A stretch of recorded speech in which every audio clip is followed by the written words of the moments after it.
Today, day 2 and session 3.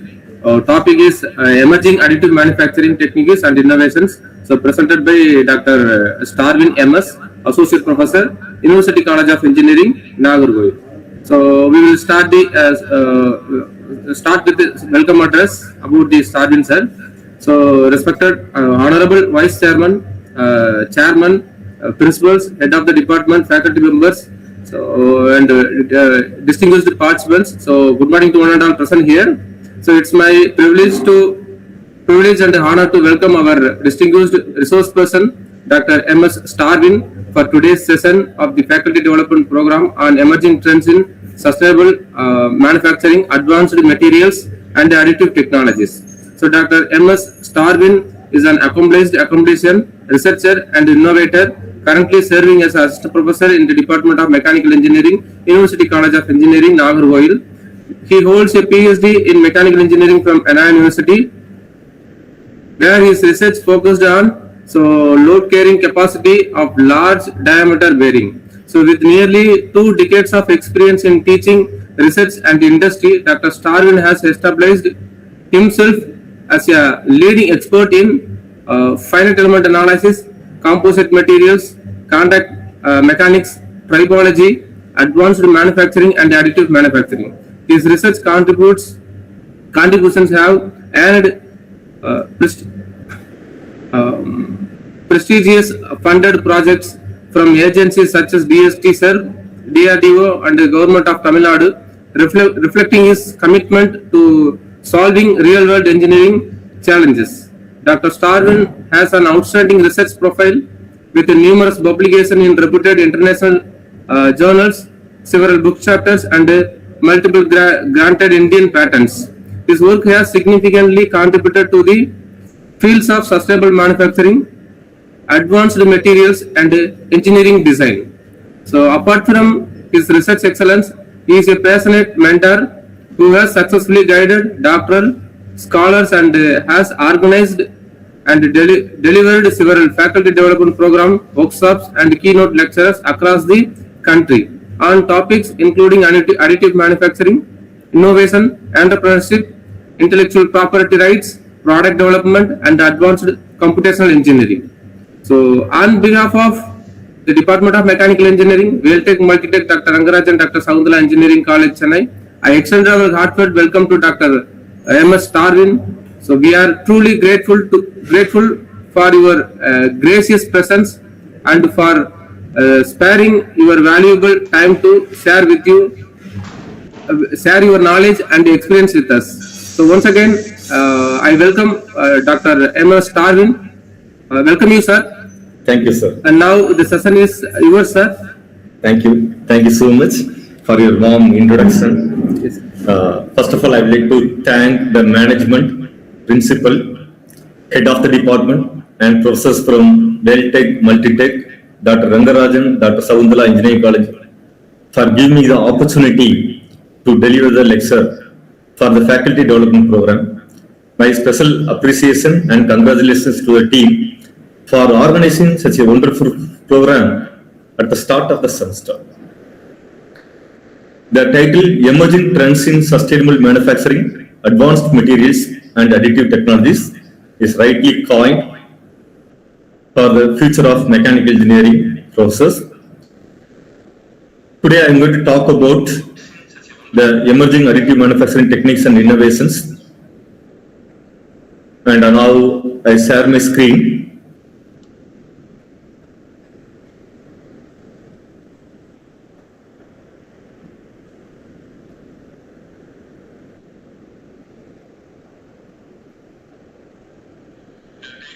I hope it is visible now. Yes, sir. Your screen is visible, sir. Visible. All right. So right now I'm using Canva software.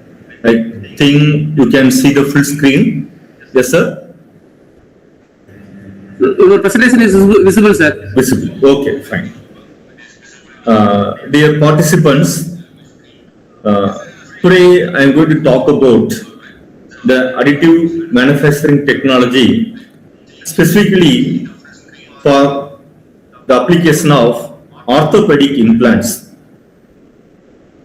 I hope we all know the fundamental of additive manufacturing technologies. So that I would like to give an overview of additive manufacturing and the processes specifically used for manufacturing orthopedic implants. What are all the challenges while design and development of implants using the latest additive manufacturing techniques and how to overcome the challenges. So specifically, this is one of my PhD research scholar work. We worked together for the last 2 years. So I'd like to give you a gist of my research, my scholar's research to you. What's the motto behind this kind of research, especially the implants? Especially, we are targeting patient-specific implants. What's the need for developing patient-specific implant? Also a question we might have to think about. We all know the hip fractures or bone fractures and the implants required for the medical industry is enormous. I give you data here. Every year in India, more than 2 lakh hip fractures occurs. So we all know if hip fracture means we have to use some kind of implants, right? For that, normally the implants what we use is based on steel, stainless steel or titanium. The cost associated with the surgery normally around 3 lakh, 5 lakh, even titanium is very costlier.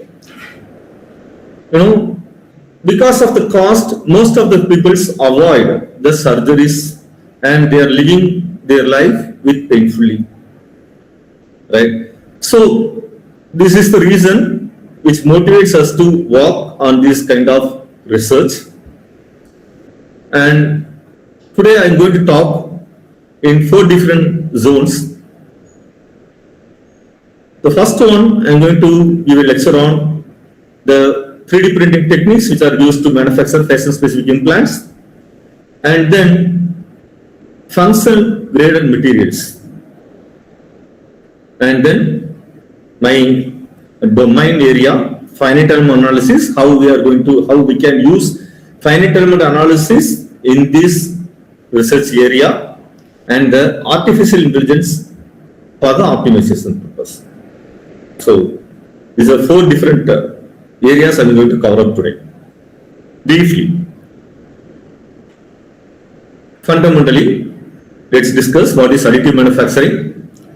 We all know we can call this additive manufacturing technique as 3D printing technology, which is a process that builds 3-dimensional objects layer by layer from a digital model. So for that we need a CAD model by creating a part, right? It's use the CAD model and by adding small amounts of material by layer, right, up to our desired geometry, what we achieve. We may require post-processing, right, to improve the surface finish, or while building the material, we might have needed some kind of support material that has to be removed, synthetic process or infiltration process, right? That all depends on what kind of process we have chosen. So the procedure for patient-specific implant is we use the CAD file and we slice to very thin cross section, and the material is deposited, fused or cured sequentially. So this bottom-up approach enables precise internal geometries, porous scaffolds, and patient-specific implant design, which is impossible with traditional subtractive machines. So what are the pros and cons of additive manufacturing? Yes, the advantages is customization. So the implants can be tailored to individual patient anatomy for better fit and outcomes. That here the anatomy means the geometry. The porous and lattice structures mimic natural bone, improving osseointegration.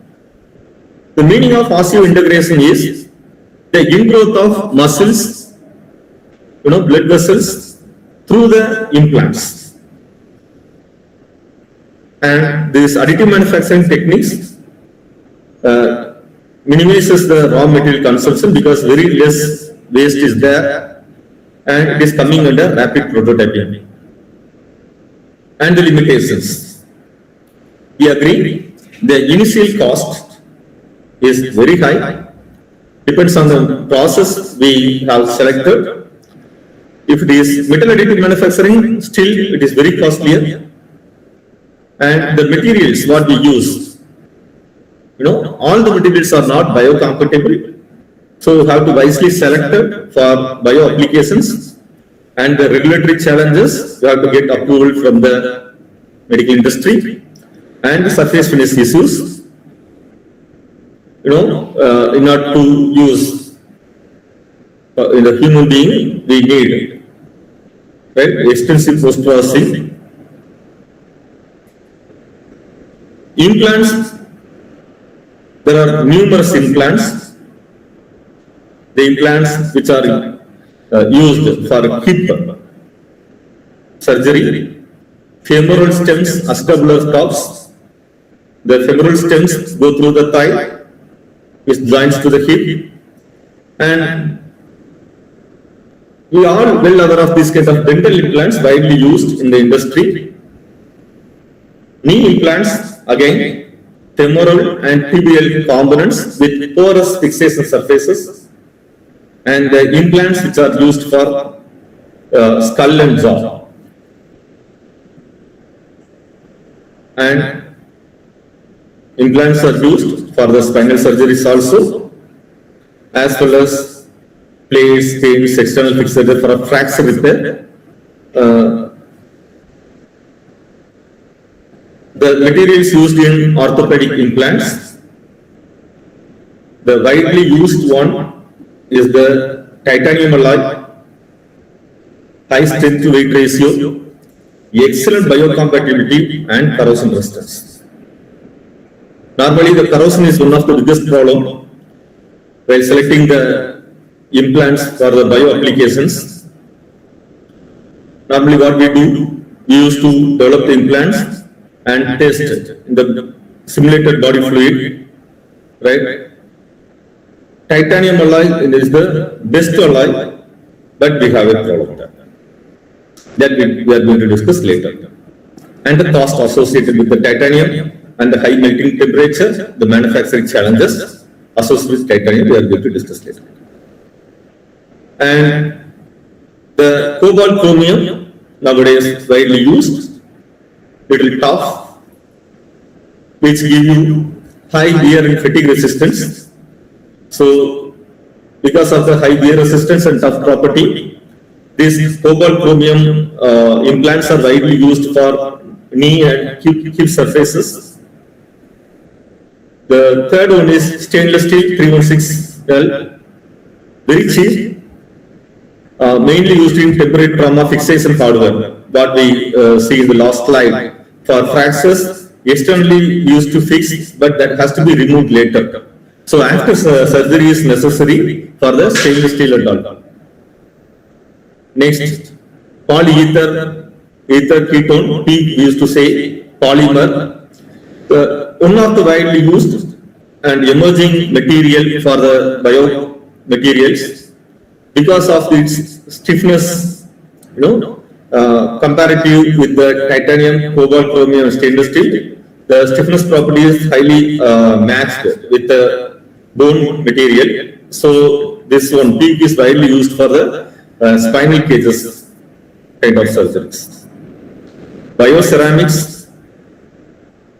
These bioceramics are widely used for coating as scaffolds that encourage bone regeneration. The last one here I have given is functionally graded biomaterials. Right? So this is the focus of the research work, our work, where the composition of the material and the porosity of the material is going to be varied spatially to match local bone stiffness so that the stress shielding will be reduced. Right? So, here, by the use of FGM, functionally graded materials, the porosity can be varied. And the physical composition of the material, density, also can be varied. Varying stiffness can be achieved. We all know the bone material property is not homogeneous. The bone material property for the 18 years is adult is completely different from 60 years adult and completely different from children like 6, 7, 8, We cannot use homogeneous material for all set of age peoples. Again, another law is there called as Wolff's law. According to the law, the porosity and strength parameters of bone will be varied according to the usage of the people. The heavy lifters or karate people who can, work the wooden objects only by means of bare hands. How is that possible? Is all by means of training. So by giving the load again and again to train the bones muscle, so that it gets strengthened. That means the porosity and the stiffness property of that particular person is completely different from normal person. So that the homogeneous general material, whatever we design as the implant, may not be suitable for that person. So here comes the patient-specific implants. So here we are going to scan, CT scan, we are going to use the CT scan of the patient, the existing bone, analyze, and accordingly we are going to convert the image, doing the image processing. The file image will be called as DICOM. The DICOM file will be converted into CAD file, and we can use the CAD file for modeling. The same CAD file can be, transferred. That means DICOM to step file. The step file can be transferred to any Abacus or ANSYS finite element analysis software, where we can use the loading conditions for different loading cases like standing, walking, running, step climbing. We can conduct all the analysis, the loads, and we can do the fraction analysis also by means of fatigue analysis, how many cycles the bone or the implants can survive. Right? All the analysis can be done using the numerical simulation. So here we are not going to use the homogeneous material property. Directly convert the patient CT scan, right, to the CAD model and to the numerical simulation, so that we can observe the exact dimensions, the porosity levels, the stiffness levels, and we can use the same file to convert that step file to a still file, and we can manufacture using the 3D printing processes, whether it is metal or whatever the materials, according to they are going to select the process, we can print the implant. And obviously we can use the implant so that which will match exactly the patient requirement. Okay, this is the concept behind this research, and we are going to deal about this little further. All right. So the fundamental process law of additive engineering, initially CAD modeling. So the model requires the CT scan image. The CT scan image will be converted for 3D printing, STL conversion, slicing softwares are there. Use the slicing softwares and all, and structure will be generated. The material will be selected based on the process. The widely used materials, as we discussed, titanium, cobalt, chromium, and the stainless steel. Stainless steel we won't do normally using additive manufacturing. Conventional machining process is enough.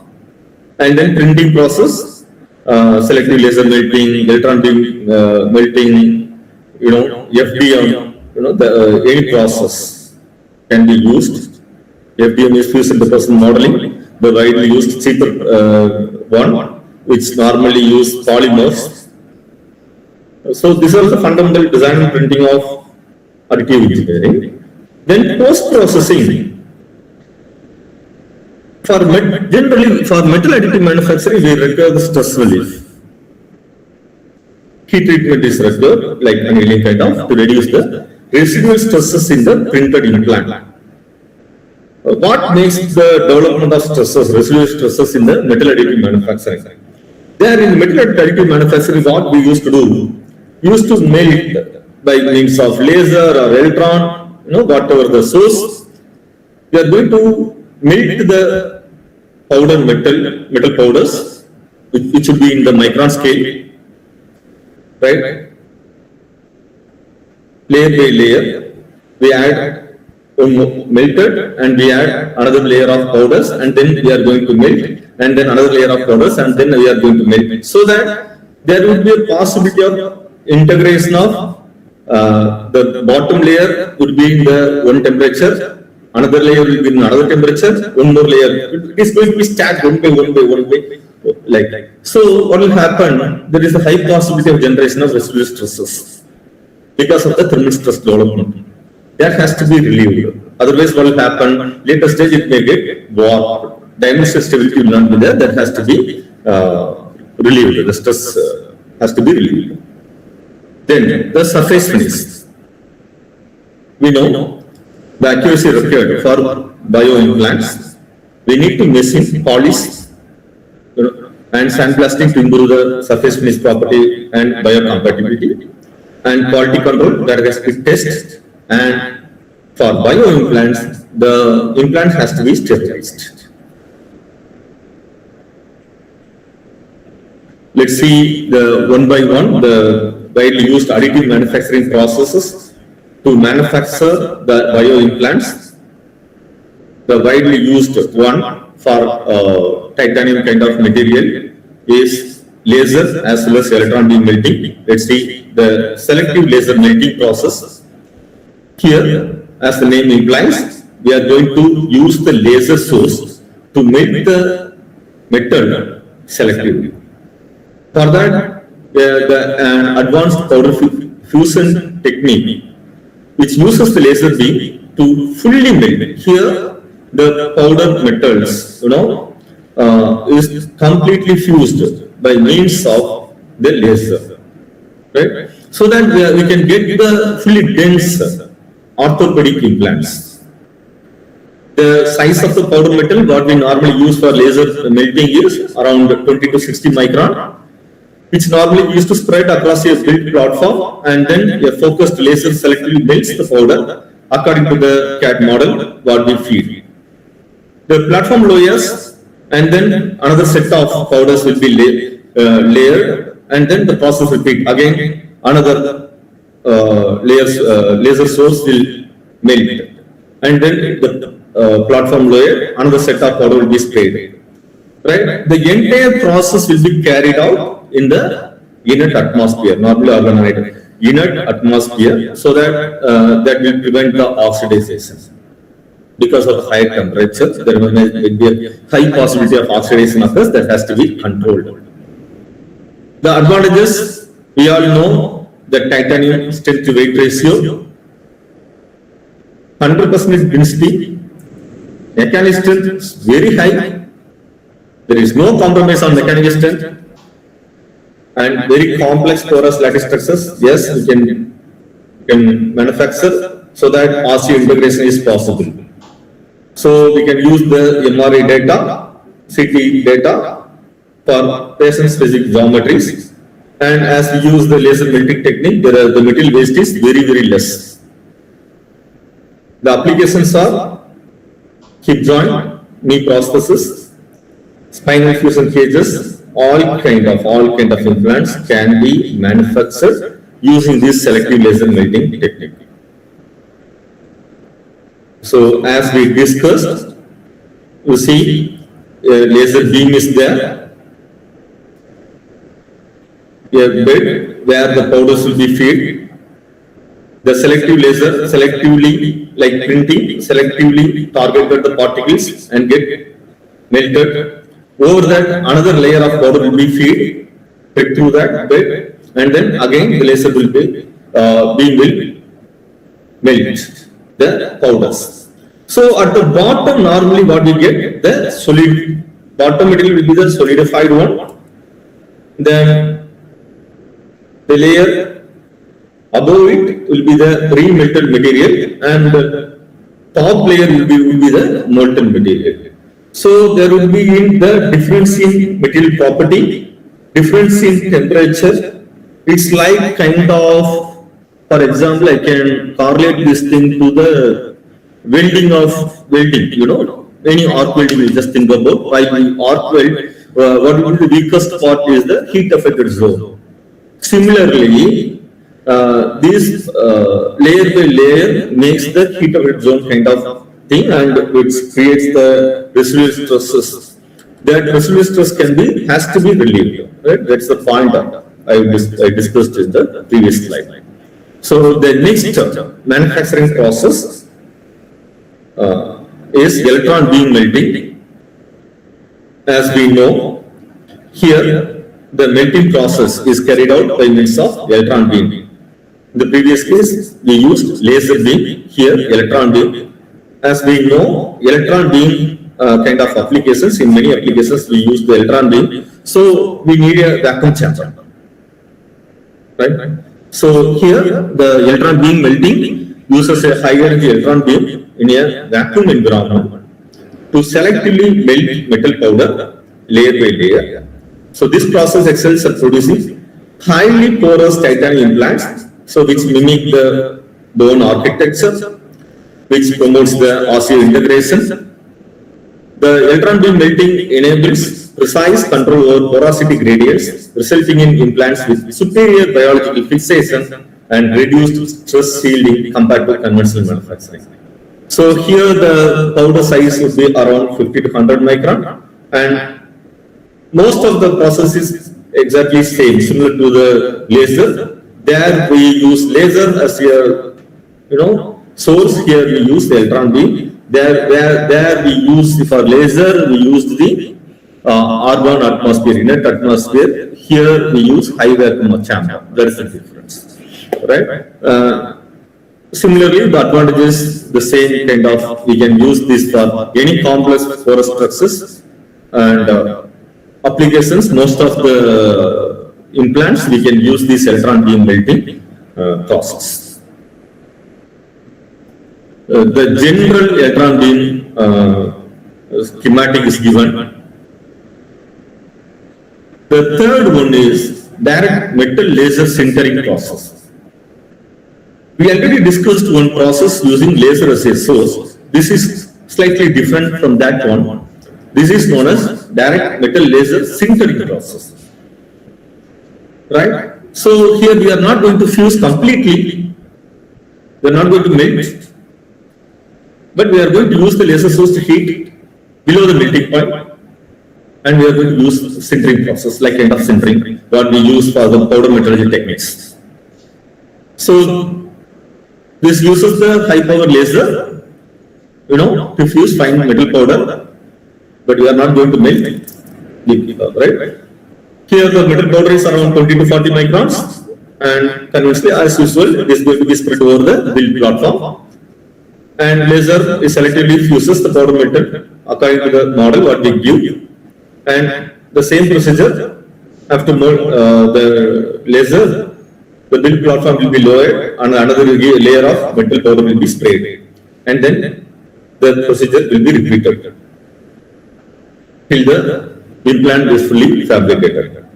Again, as we use the laser sintering, here also the process has to be carried out in a nitrogen or argon in an atmosphere, so that we can reduce the oxidation process and ensure the material integrity. Right? As we use this technique for sintering, the residual stress will be reduced. That is the higher advantage of using laser sintering over the laser melting. So this is sintering process. You know, this is the bed where the sintering process is happening, and the powder will be placed here. This arm will move, to spread. While spreading, this build platform will be reduced using this piston. So this will get reduced, and over that the powder will be deposited, and then the process repeats. The next process is binder jetting. Here, we are not going to use any laser and all. Here we are going to use a liquid binder. The liquid binder is going to be deposited as like 3D printing, as like what with the CAD model we are feeding, deposited onto successive layers of metal powder to build a three-dimensional part. And then the component is cured and sintered to achieve the required density and mechanical properties. The metal powder size around 30 to 100 micron, little higher.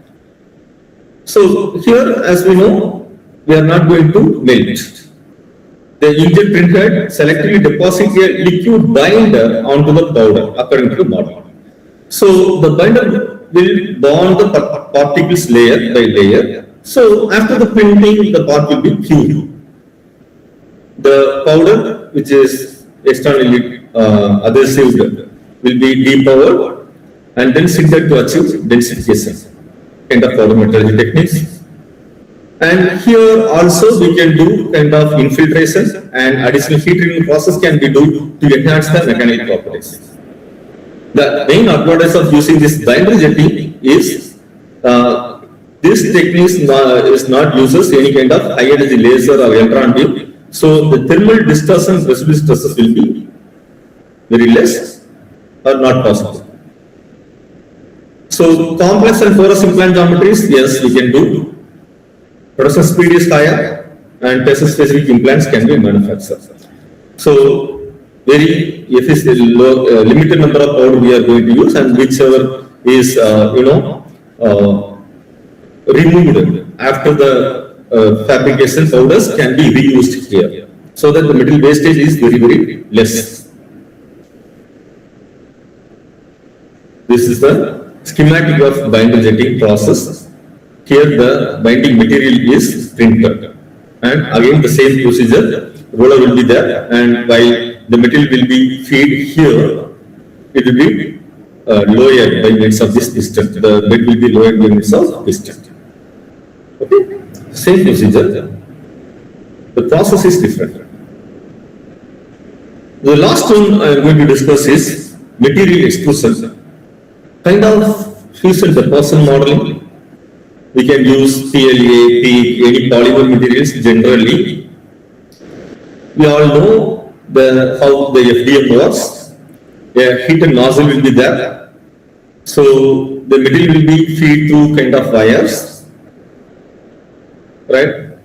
So this kind of implants, can use the high performance polymer kind of PEEK material. The thermoplastic filament is fed through the heated nozzle, where it is melted and extruded onto the build platform according to the CAD model.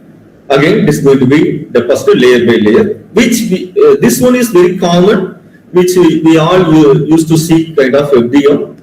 And here we can mix the metal powders also to improve some kind of properties like composite materials. That is also possible in the material extrusion. This is a schematic of material extrusion process. So we discussed different processes. Additive manufacturing process, which is widely used to manufacture the bio implants. The first one we discussed is selective laser melting, which uses the laser as the energy source, and the feedstock is metal powder bed, and titanium, cobalt, chromium, anything can be manufactured, any material can be manufactured, and the implant usage is hip stems, porous acetabular cups. Then electron beam melting, which uses the electron beam as the source, the metal powder bed, again titanium kind of material, hip and knee components, and then direct metal laser sintering, which uses the laser as the energy source. Again, this uses the metal powder bed. Dental femurs and small trauma parts can be manufactured. The binder jetting does not use any energy source, which uses only the 3D printing nozzle, binder and sintering process. Metal or ceramic powder, right? Porous scaffolds, low cost prototype can be done. Middle extrusion, heated nozzle, peak PLA filament, spinal cages, certificates, models. So this is the first part of my presentation, right? Like the fundamentals of additive manufacturing techniques which are used to manufacture metal 3D printed components for implants. Now let's move on to the functionally graded materials. So what are the common issues associated with the traditional manufacturing process what we discussed so far, like homogeneous material? The first problem is the stress shielding due to the stiffness mismatch. The Young's modulus or stiffness property, modulus of elasticity, property of bone is completely different from stainless steel, titanium and all. We all know titanium is the widely used implants, but the stiffness property is completely different from bone. So this, because of the mismatch, the structural integrity will be affected, which increases the stress shielding, which causes wear and tear of the bone of bone, pain, and sometimes it loosens. So if it loosens, you just think about already a surgery, some implants placed, and it gets loosens, makes high stresses where it connects. So we need to go for resurgery. Whether you have to change the implant or again have to place correctly. Just think about the mental trauma and agony of the patient. The revision surgery is very quite common. You might have heard about this. The knee surgery, hip surgery. Normally, after 3 years or 5 years, again they used to face some kind of challenges, pains. They used to visit regularly to the doctor. Again, revise surgery. This is a continuous process so that they cannot live the normal life. And the biological integration. Just assume there is no porosity. There is no possibility of biological integration of the tissues, blood vessels, and bones. So that it's like an isolated part. The structural integrity will not be there if it is completely homogeneous. And as I discussed, the gender, age, strength of the bone is completely different, right? So we have to develop the indigenous customized implant, and the imported implants are very costly. In the figure you can see the right corner. This one is the bone implant, femoral bone implant, which uses PLA, which uses homogeneous kind of. There is no porosity, but in our proposed system, we are going to develop the implant with porosity. right? Let's see how it works. The first step is for patient specific implant design, you have to get the data of the patient. It may be either CT scan or MRI. Normally we prefer CT scan. This figure you can see the left end, the CT scan image, which would be in the diagram format. Now we need a CAD model.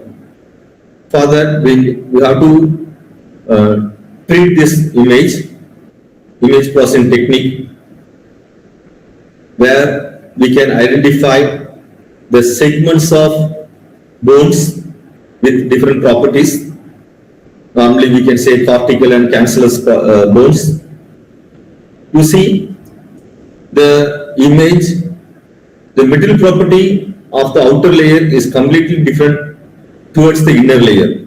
You see at the mid core region, this property is completely different. How can we assume homogeneous material for the entire bone? That is the problem. So in order to address this issue, we are going with the porous functionally graded material concept, right? All right, fine. So we got the diagram image from the CT scan.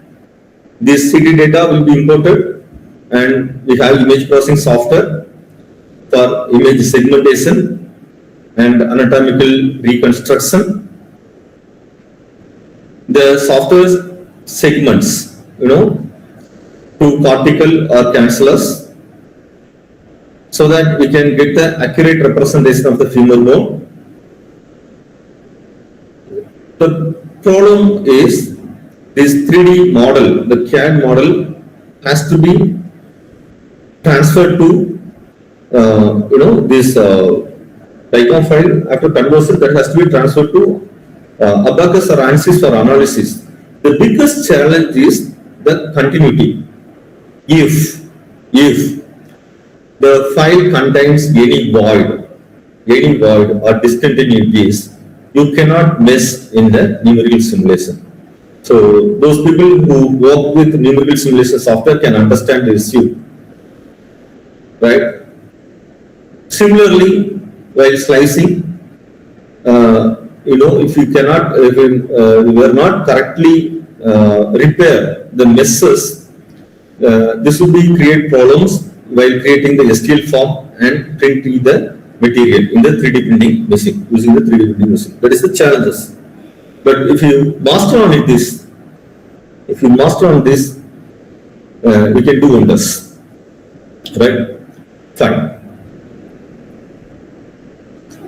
Right. So the previous slide, we have seen that how the CT scan images are converted to CAD model. Diagram to step. STL file is for additive manufacturing. The CAD format or import to CAD step file we have. We need to refine the geometry, and we have to do the mesh convergence analysis. You see, here we are going to assign the material, not the homogeneous material. We are going to assign the functional graded material property. That means towards the cortical, the Young's modulus will be higher. Towards the core, the Young's modulus will be reduced. According to the scan images, the property we derive, so that which what we try to replicate the real bone, kind of, right?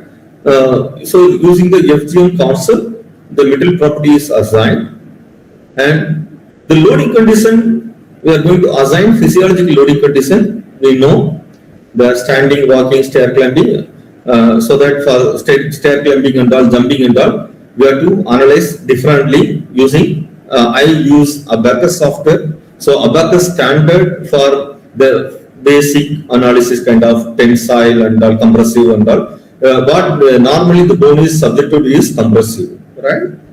Not tensile. Generally, it is subject to compressive load. And fracture analysis, we discussed now, right? Fatigue, how we do the fatigue analysis and all, right? So this is the analysis. It may be, you can say that more technical, but you can follow with me. I explain you step by step how we analyze the numerical model. Right? So we have a CAD model which is in port, right? Has to be converted into step file. I use, as I said, Abacus software. The first challenge is mesh convergence. Biggest challenge.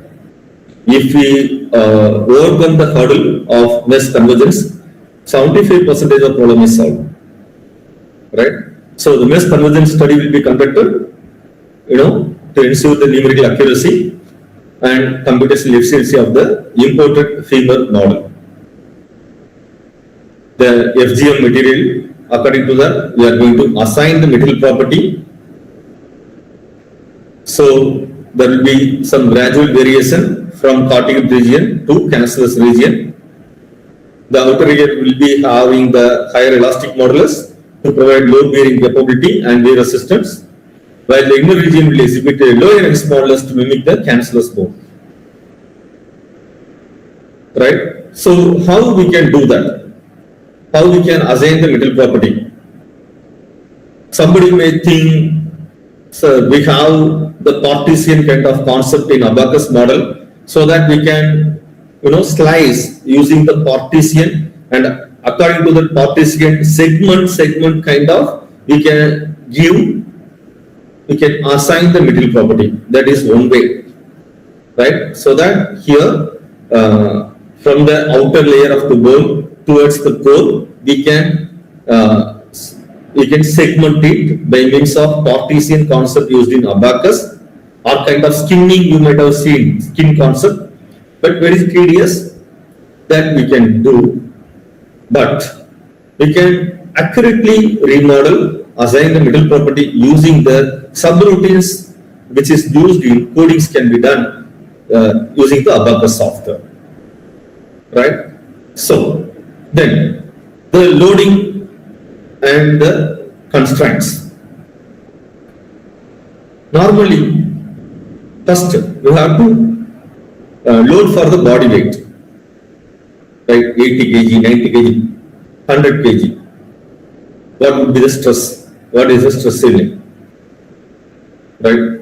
So we can assume that while standing, body weight, walking 2.5 to 3.5 times of the body weight, and for stair climbing 5 times of the stair body weight.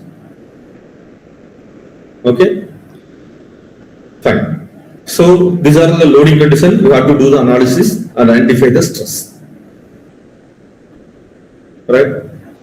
So the constraints, the loadings will be applied at the femoral head, and the distal end of the femur is constrained to simulate realistic physiological condition. The analysis will be, you have to carry it out by initially with starting with compressive analysis to understand the stress distribution and the strain response and the deformation characteristics. But this is not enough. We all know the bone is subjected to fatigue load. Fatigue analysis has to be carried out, cyclic loading conditions to understand the implant life and the critical regions subject to failure. Not enough. Fracture analysis, we all understand the porous bones and the implants. We have to investigate the fracture parameters by stimulating crack initiation and propagation, and understand the crack path. We should not define the crack path, we have to identify the crack path. So as we have porous structure, this would be interesting to understand the crack propagation. And then dynamic analysis, accidental fall, impact behavior. These can be analyzed by means of abacus explicit dynamic analysis.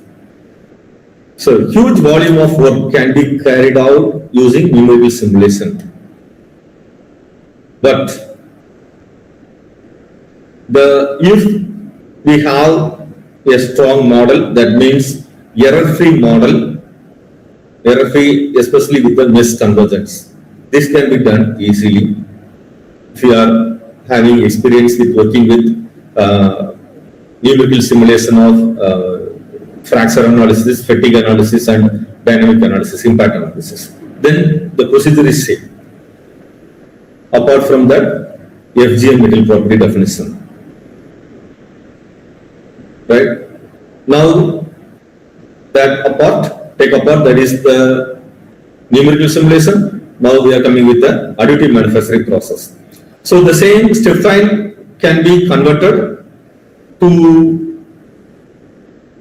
the steel files and can be fabricated. If it is FDM, where feeding will be there, metal additive manufacturing. We know the cost of metal additive manufacturing, very costly, not affordable for everyone. Very few metal additive manufacturing machines are there in IIT as well as in now the University of Technology also procuring one, I think. Yes, they can additive manufacture the titanium implants. They have the facility right now, I think. But FDM, to get the functionally graded porous materials is difficult. What we have, the accuracy will not be sufficient.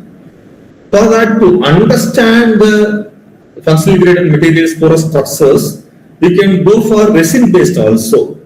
But definitely, we cannot use exactly resin-based additive manufactured product to the human implants, but to understand for analysis, to feel, touch and feel and analyze, or we can go with the stereolithography resin based. That gives you highly accurate model. We can have that as a model, not real product, prototype. Right?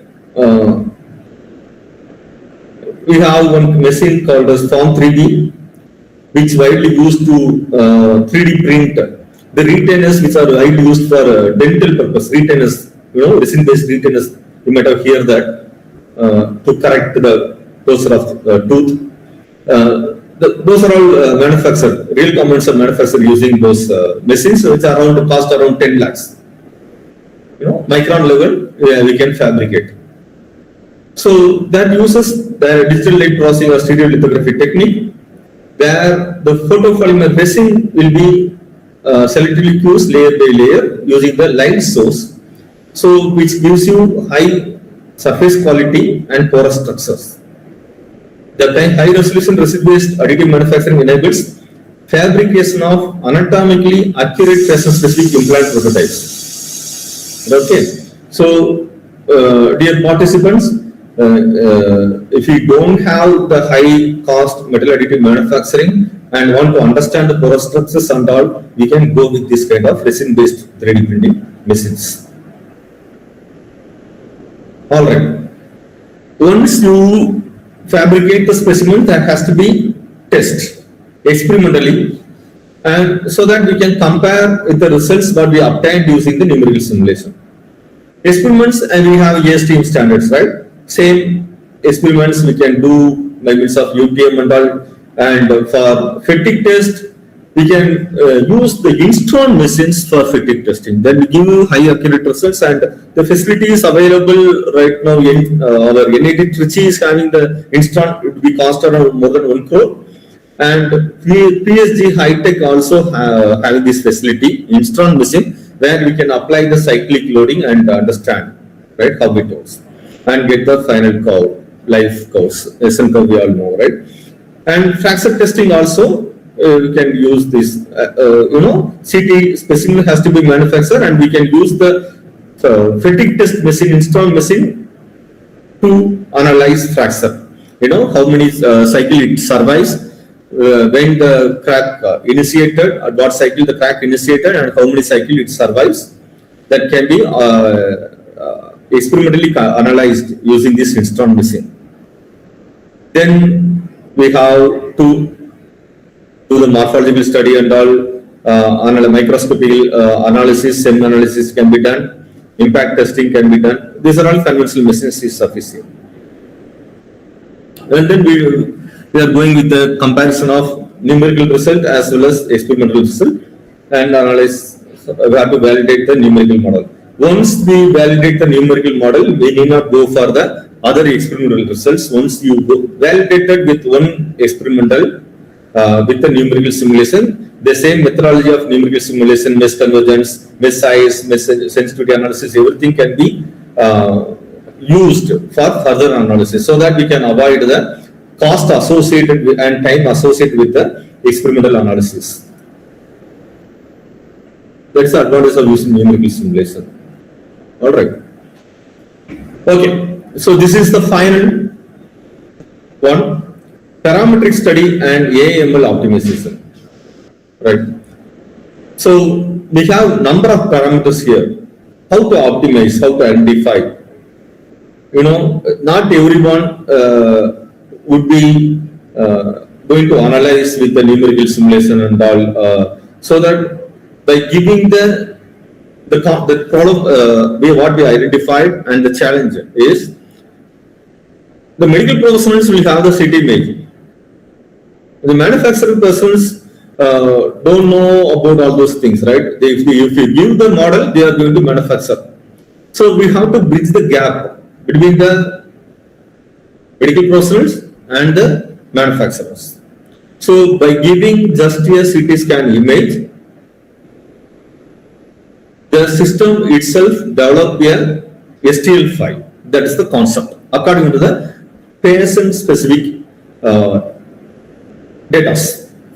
For that, we can use this AIML techniques, right? So the input for the optimization is the variables like material gradient, porosity, property, Young's modulus and all, geometry, loading conditions, everything, and you can reduce the number of simulation by means of DOE and all, and use all those results and data to train the AIML models to optimize.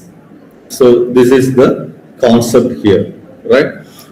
Number of AIML models are there, but I'm not proficient with this AIML technique, but my students are working on this. Very easily they are getting some meta results. Right. Fine. So just one picture to show you the problem with the stress shielding model. If you use the homogeneous, left side one is the homogeneous model. You see, if it is a titanium implant, this is the implant, this is the implant, this is the real bone, this is the real hip, you know, this is the hip, this is the implant. If it is a titanium implant, homogeneous, just see the Young's modulus, elastic modulus is 110 to 230 GPa. But here, our bone implant is, Young's modulus is around 10 to 30 GPa. Interior part 0.1 to 5 GPa. How can we use this 110 to 230 around more than 200 or normally around 200 GPa, right? GPa implant we can use here. The mismatch, this is the problem, the stiffness mismatch, which causes all the issues. So we need to think about that. We have to adapt, right? We have to avoid this kind of implants by means of FGM and porous structures, right? So this is the proposed model, mathematical model to core to surface. Let's move on. All right, this is the final workflow what we discussed so far. We have, this is AI generator, we have anatomy input and optimized to give the input, numerical simulation to weld, fabricate and clinical output. So by the way, we can develop a software driven patient specific ecosystem, you know, to solve the societal problem. Thank you, dear participants, for your patient listening. So I am going to finish this off with a quote. Innovation in orthopedics begins where engineering meets compassion and additive manufacturing is that bridge. Thank you, one and all. Thank you so much. And last 5 minutes is for discussion. Thank you.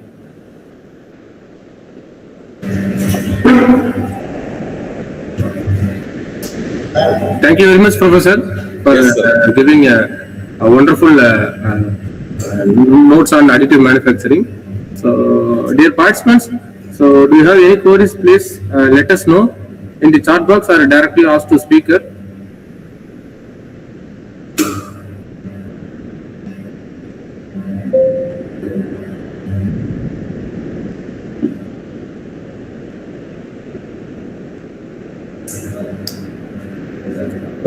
This is a real research work what I discussed with you along with the introduction about additive manufacturing.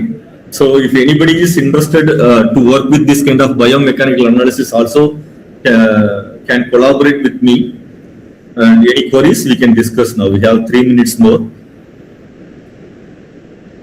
So now the presentation is over. So now it is a questionnaire time. So do you have any queries related to the emerging trends in additive manufacturing? So let us know. So we will clear your doubt.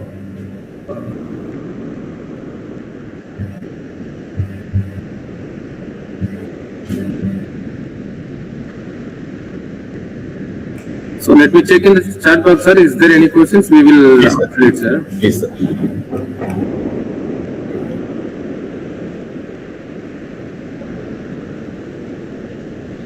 So there is no question in the chat box. So let's wait for a few minutes, sir. So then after that we will wind up.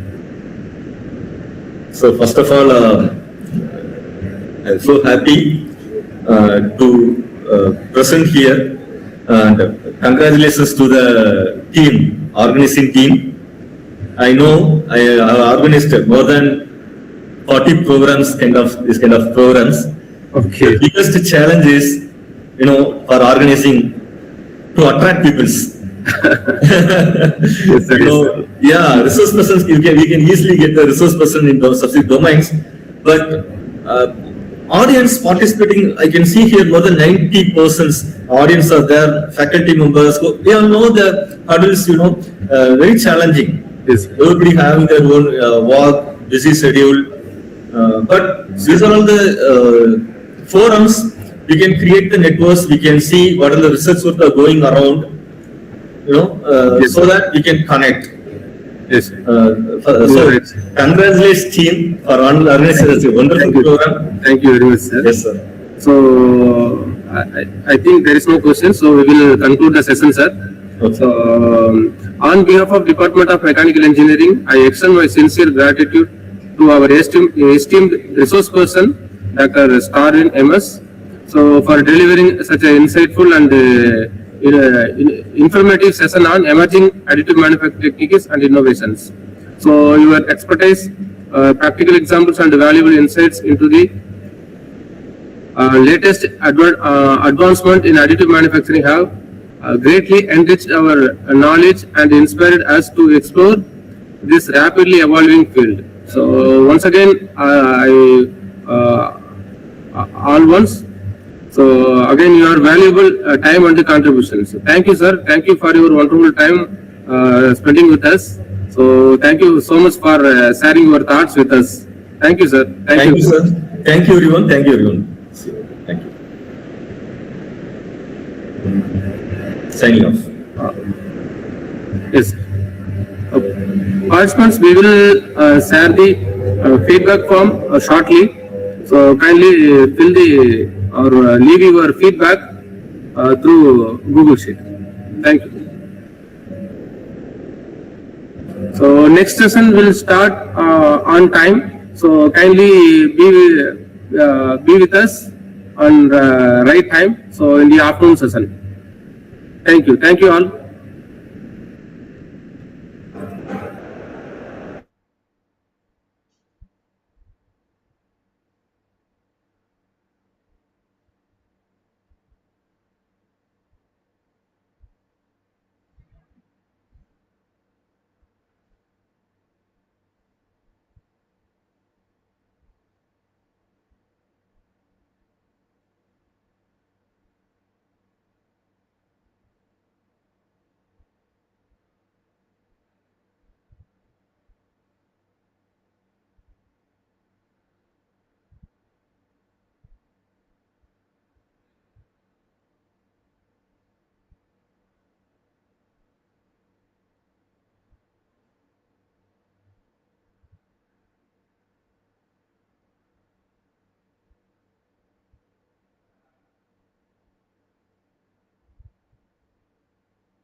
இது red button அழுத்தினா போதும்ல.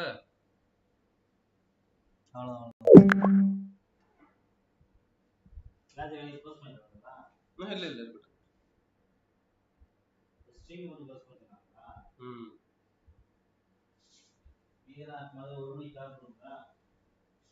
வந்துடும். Streaming தானே.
Sir இது என்னாச்சுன்னா நிறைய accident இந்த ஹைவேல வரனால நிறைய ஆக்சிடென்ட் சொல்லிட்டு இப்போ பனிமலர் இந்த இன்ஸ்டிடியூஷன் தான் இருக்கு சார் பனிமலர் ஆராய்ச்சியெல்லாம் அது மாதிரி கம்பல்சரி டிரான்ஸ்போர்ட் சொல்லியிருக்காங்க. இதுல வந்து மாற்றமே இல்லை. என்ன கன்செஷன் கொடுக்குறாங்கன்னா எல்லாருமே கம்பல்சரியா வரணும்னா அப்படியெல்லாம் சொல்றேன் சார். அதுக்கு ஒரு கன்செஷன் கொடுத்துருக்காங்க. என்னன்னா காலேஜ்ல இருந்து 5 கிலோமீட்டருக்குள்ள இருக்கவங்களுக்கு அந்த கன்செஷன் கொடுக்குறாங்க. 5 கிலோமீட்டர்ல அங்கே வந்து ஆதார் கார்டோ இல்லை கேஸ் கேஸ் பேமெண்ட்டோ காமிச்சாங்கன்னா கண்டிப்பா பிக்கப் கொடுப்பாங்க.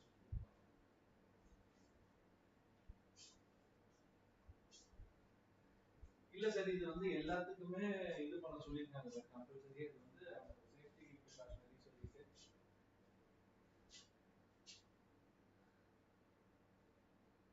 இல்ல லோன் எடுத்து தான் படிக்க வைக்கிறீங்களா சார்? லோன் எடுக்கிற மாதிரி தான் நீங்க சேர்த்து கொடுக்கலாம் சார். ஆனா இது வந்து மேண்டிட்டரியா நம்ம காலேஜ்ல 800 பசங்க சேருவாங்க சார் ஃபர்ஸ்ட் இயர்ல தோராயமா. 800 பசங்களுக்குல கம்பல்சரியா இது எல்லாத்துக்குமே சொல்லியிருக்காங்க.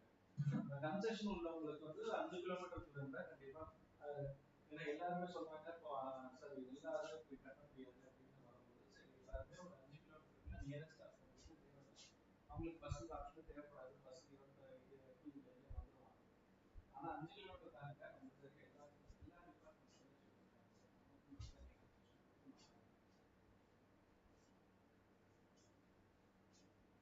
இல்ல சார் பேசி பார்த்து தான் சொல்லியிருக்கோம். கண்டிப்பா பார்த்துக்கலாம் கம்பல்சரியா பண்ணலாம் அப்படின்னு சொல்லியிருக்காங்க.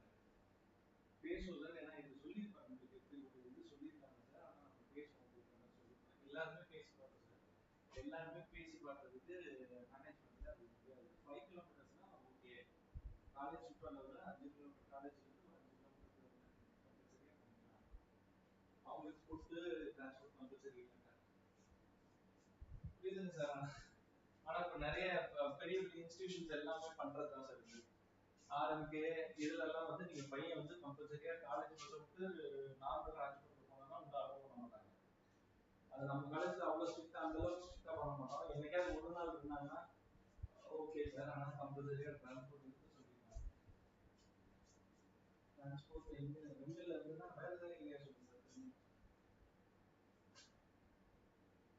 இல்ல வேற ஏதாவது ஏரியா சொல்லுங்க சார். வெங்கல் தெரியல. திருவள்ளூர் சார். Okay sir. பெரியவளை பக்கத்துல இருக்கீங்களா? அதுதான் சார். பெரியவளையம் பக்கத்துலன்னா மூணு மூணு ஃபீஸ் வருது சார். 42,000 வருஷத்துக்கு. ஏசி பஸ்னா 50,000 வரும் சார்.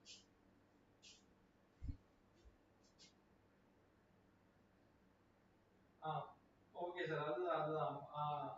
ஆவடியில இருந்துன்னா 18,000 வரும் சார். 18,000 20,000 வரும் வருஷத்துக்கு.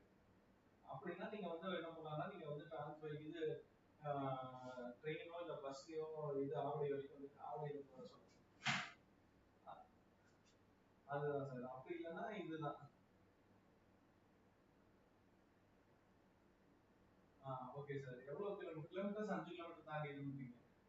ஆமா, பெரிய பிள்ளைங்க பக்கத்துல தான்.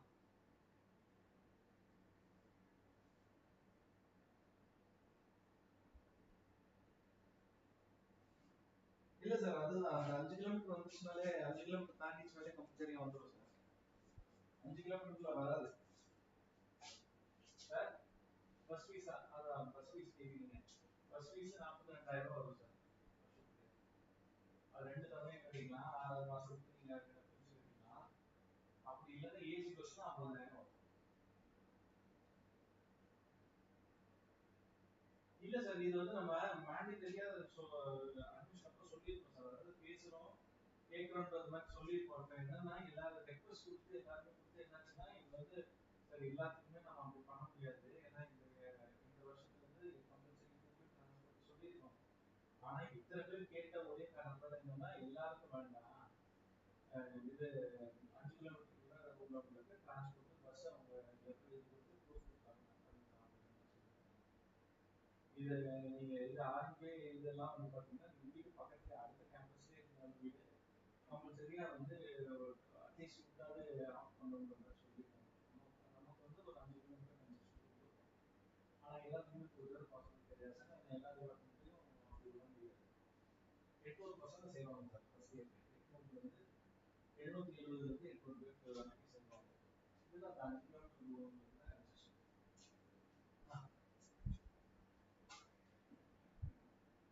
சார் நீங்க நம்ம காலேஜ் நீங்க அதுதான் சார். நீங்க காலேஜ் வந்தீங்கன்னா இப்போ போன்ல இருந்து நான் ஒன்று சொல்லுவேன், நீங்க ஒன்று புரிஞ்சுப்பீங்க. மிஸ் அண்டர்ஸ்டாண்டிங்லாம் நிறைய வரும் சார். நீங்க அதான் சார். நீங்க என்னைக்காவது இது நீங்க எப்பனாலும் வரலாம் சார். ஞாயிற்றுக்கிழமை கூட வந்து நீங்க தெளிவா எல்லாத்தையும் தெளிவுபடுத்திட்டு அதுக்கப்புறம் பேசுவீங்க. நீங்க எப்போ உங்களுக்கு நேரம் கிடைக்குதோ நீங்க அது சனிக்கிழமை ஞாயிற்றுக்கிழமை வார நாள் வார கடைசி எதுவுமே வேணாம். நீங்க ஞாயிற்றுக்கிழமை கூட உங்களுக்கு நான் அப்படியே ஞாயிற்றுக்கிழமை தான் சார் எனக்கு நேரம் கிடைக்குதுன்னா ஞாயிற்றுக்கிழமை கூட நீங்க வந்து கேட்டு போயிடலாம் எல்லாத்தையும் பார்த்துட்டு. கவுன்சிலிங் வந்து கட்டினா போதும் சார். நான் பேசிட்டேன். நம்ம கேண்டீன் பண்ணி கொடுக்குறோம் அப்படின்னு சொல்லி நம்ம டிபார்ட்மெண்ட்ல சொன்னேன். கவுன்சிலிங் வந்து நீங்க எல்லாம் அலாட்மெண்ட் ஆர்டர் வந்ததுக்கப்புறம் ஃபுல் பேமெண்ட் பண்ணிட்டு வருஷத்துக்கு அதான் 1,00,000 நினைக்கிறேன். சரி சார், அது நீங்க என்னதான் சந்தேகம் கேட்கலாம் சார். 1,00,000 மேனேஜ்மெண்ட் போட சார். 1,00,000 சொன்னாங்கன்னா மேனேஜ்மெண்ட் போட்டா 1,00,000 கவர்மெண்ட் போட்டா தம்பிக்கு ஃபர்ஸ்ட் கிராஜுவேட் இருக்குங்களா சேவிங் இருக்காங்க. அப்படிங்கிற ஃபர்ஸ்ட் கிராஜுவேட் இல்லைன்னா 1,00,000 வரும் sir fees.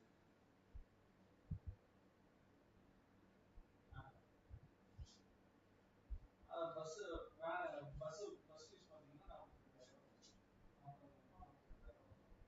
Okay sir. Sir பஸ்ல ஃபுட்டா சார்? ஃபுட்டுக்கு அதான் சார். Bus transport 40,000 sir. ஃபுட்டுக்கு உங்களுக்கு வருஷத்துக்கு ஒரு அமௌண்ட் சொல்லியிருப்பாங்க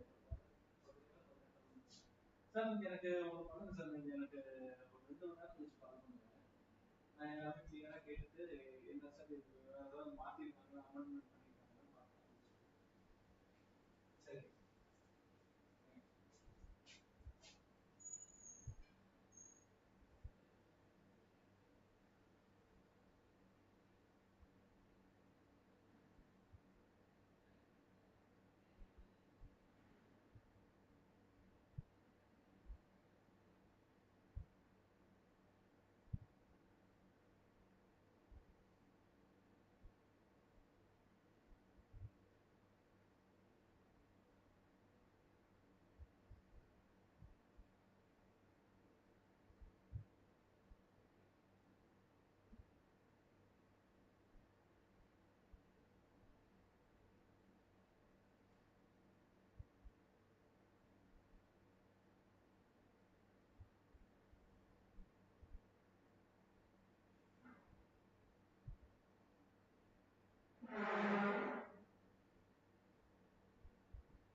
அண்ணன் சிவகாசி தான் சார்